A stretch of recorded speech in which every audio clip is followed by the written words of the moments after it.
would be calling me about the people who were Cigna members in the movie. That was going to be tough, and I knew it was going to be tough. Right. Go ahead, Michael. Yeah.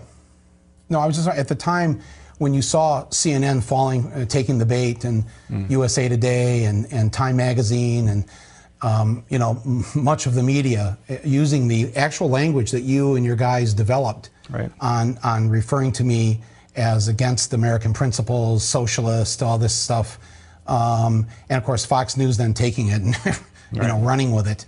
I mean, that must feel like, I mean, it must be a real victory when you're in those meetings, having a sense that when you can actually get our major media organizations that supposedly have responsible journalists to just repeat verbatim your talking points. Oh, it was just amazing. We had a clipping service. I mean, every day we would get articles that would appear that had our talking points in them. And this, by the way, is a 23-page PR plan that was developed and carried out against the movie. I was at the meeting when it was explained, and I'm not supposed to have this. This was something that was actually obtained by Bill Moyers when he did an interview with me last year. Can I just read it? Can I just read a line? Actually, I pulled up Bill Moyers' thing. There's a line in that plan that you guys put together where you said, I'm quoting, the worst case scenario would be that sicko would evolve into a sustained populist movement. Right. That was your worst fear, that this movie could make that happen.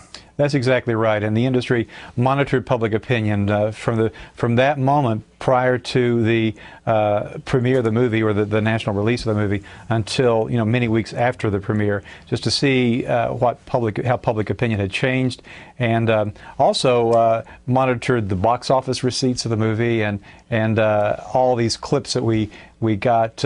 Many of them were placed by Healthcare America, which, as we've talked before, was a front group, and a very successful one at that. Michael, hold on a second. They know if there was a populist movement against them, they know that if there was a populist movement against them, that'd be the end of their...